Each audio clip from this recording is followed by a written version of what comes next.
আমার মা একজন ভক্তিমতী বৈষ্ণবী তাদের সন্তান হয়ে আমার গায়ের অসবিত্ত ব্যাধি হয়েছে। আমি পাপী, মহাপাপী।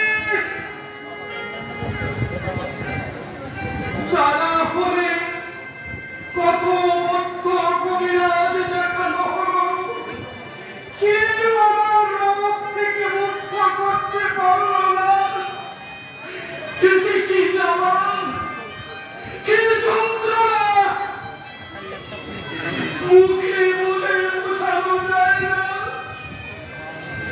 প্রাণ প্রিয়তা শিষ্যরিকে আমি স্বামী সুখ থেকে বঞ্চিত করেছি।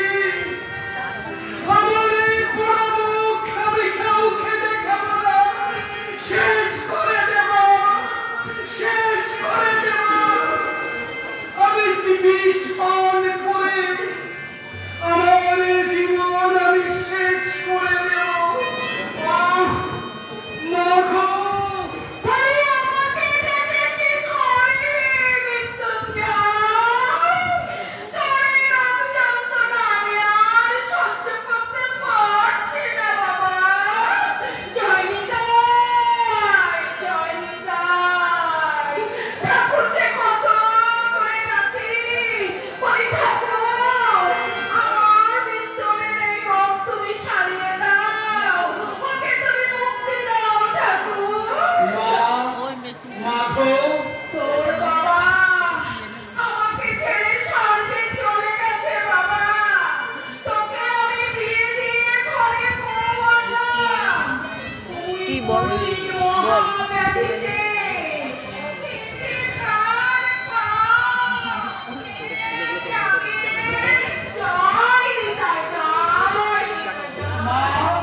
মা গো, আমি আর কার পাপে ভুগবো না।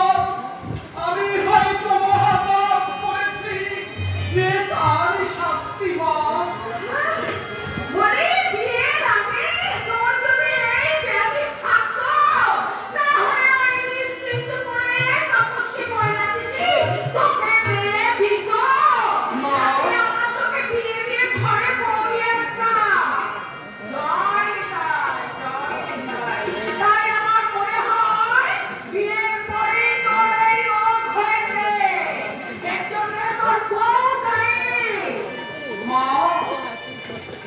শিষ্যরিকে তুমি অকারণে দোষ দিও না। মা বিয়ের পরে আমার রোগ হয়েছে বলে সমাজের মানুষ বউকে দোষ দেবে না। মা তোমরা যে পরম প্রশ্ন, তোমাদের সন্তান আমি, মানুষ যে তোমাদের দোষ দেবে।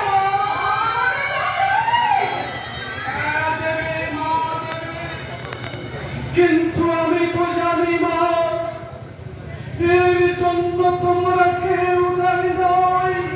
সবই আমার ভক্ত ফল, আমার গত জন্মের কুকর্মের ফলে আমার অসবিত্ত ব্যাধি হয়েছে। তাই আমার কলঙ্কিত মুখ আমি আর কাউকে দেখাবো না। মা তুমি আমাকে অনুমতি দাও। মা আমি অন্য কোথাও চলে যাই।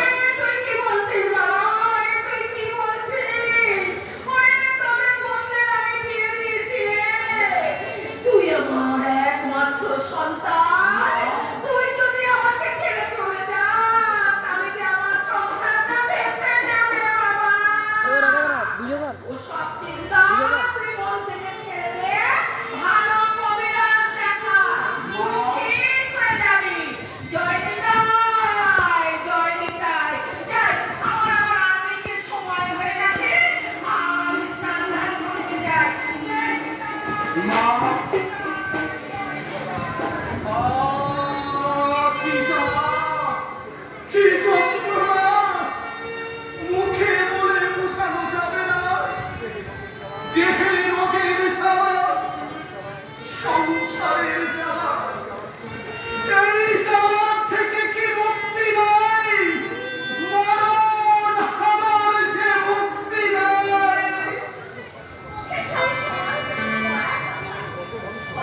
চিকিৎসার তো কোনো ত্রুটি করিনি, কিছুতেই তো কিছু হলো না। আমার সব আশা যে শেষ হয়ে গেল। এখন মৃত্যু আমাকে শান্তি দিতে পারে।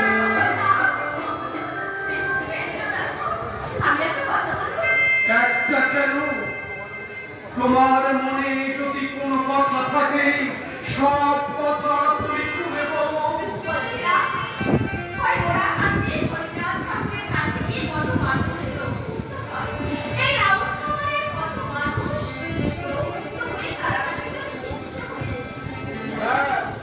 কথাটা তো আমিও শুনেছি। ঠিকই বলেছ কাশীশ্বরী, আমি যাব। আমি একবার সেই